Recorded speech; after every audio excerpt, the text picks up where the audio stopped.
Good morning. I'm Rebecca Lieb, and thank you so much for coming to this session. So I'm going to kick this off with a question to you, just so we can level set a little bit. How many of you are doing content marketing on any kind of a global basis or international? But whoa, where were you guys all when I was doing the research for this report? I should have interviewed every single one of you. So I'm doing something today that I've actually never done before. This research report was supposed to be locked and loaded by November 15th, and I am experiencing a bit of delay in publication.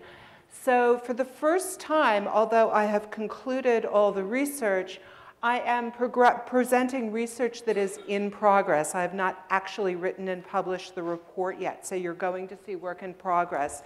In a couple of weeks, I hope the report will be ready and it will be downloadable from my website. I'll show you the URL at the end of the presentation. But this report sort of stemmed out of two things. During my marketing career, before I became an analyst, all the marketing I did was international or global in scope. I basically brought brands across borders. And I've also been noticing a huge, huge trend in the clients that I work with. I work with a lot of companies on building content strategy, and more people are asking for help in creating global content strategies and really scaling things up. So this is coming out of both research and a lot of direct experience with international brands.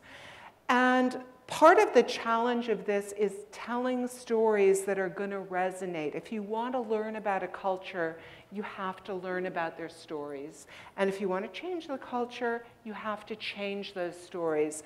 So how are we supposed to approach this across languages, across international boundaries, across cultural sensitivities, and everything that goes into global marketing?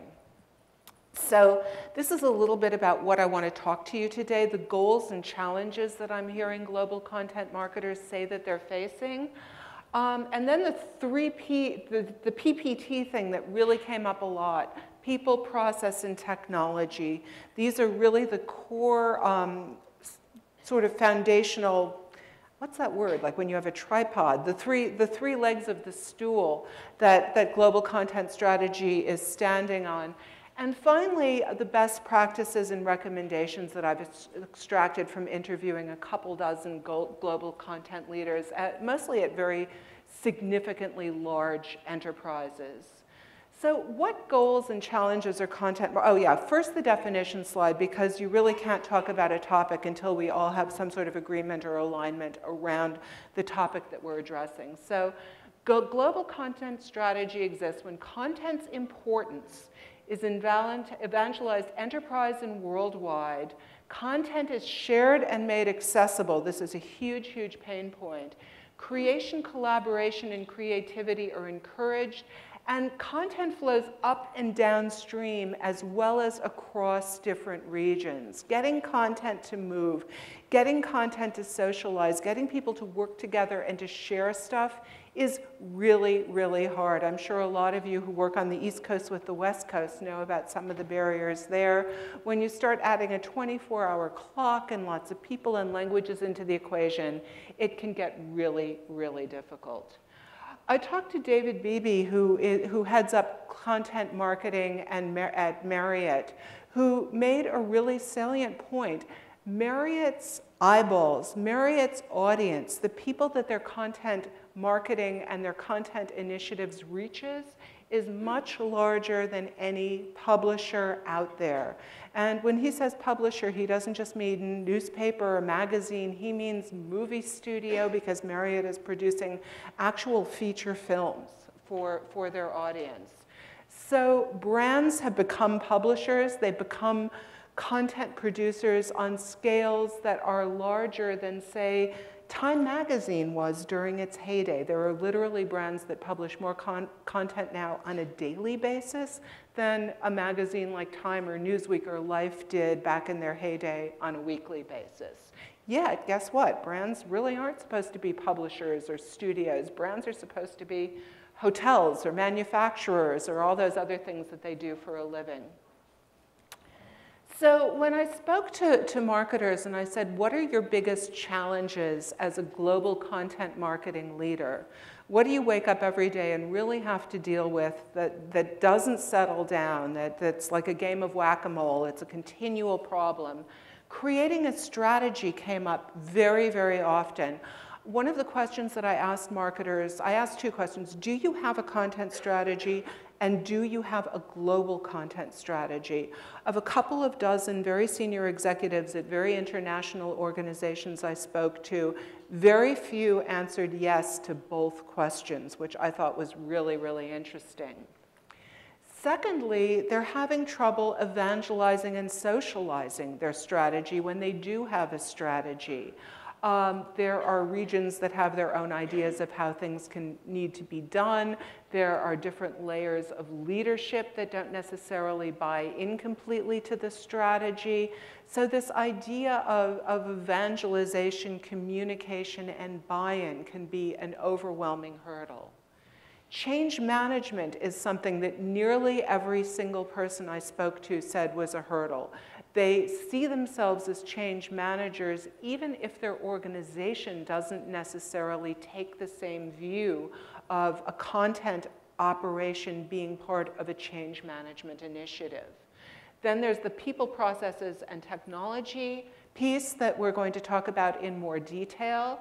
There's scale. How do you take an idea and blow it out so that it is effective and appropriate worldwide? And then there's localization, which relates very closely to scale. Should you have global content and localize it? Should you let local content bubble up and be its own thing? What about when global has the budget, but the local offices really don't have the budget? How do you manage all that stuff? Then I asked the same marketers, what are the barriers you face? That's different from the challenges. What are the things that really get in your way and prevent you from doing the stuff that you need to do? Collaboration was huge on this, getting people across time zones, across borders, with different languages, with different cultural approaches, obviously with different bosses and lines of reporting, and very often with different strategic goals. How do you get them to work nice together, play nice together, share stuff with each other, share best practices, even to share content assets so that you don't have to keep reinventing the wheel and take 99 product shots because that one overwhelming product shot doesn't travel. So that gets into the sharing part, which is not very far removed from collaboration. Budgets and resources, very often a huge problem. I've been working on a 93-country content strategy for a global nonprofit. It was actually, I can say it, it's Save the Children. You can bet that there are offices in the United States and London and Italy and Australia are way better resourced than their offices in places like Kenya and the Philippines. Yet where is the content for an organization like that coming from? It's coming from Syria. It's coming from Kenya. It's coming from the places that are the least resources, have the least budget, and have the least bandwidth for creating or socializing content given the nature of what they do. Yet the importance of extracting content from the under-resourced areas is paramount to the success of their operations, which is raising money with content to continue those operations. As my friend Piers Dickinson, who heads DuPont's Digital Center of Excellence, says, one size doesn't fit anybody. So global content marketing is very much about creating this one holistic idea, but then sort of turning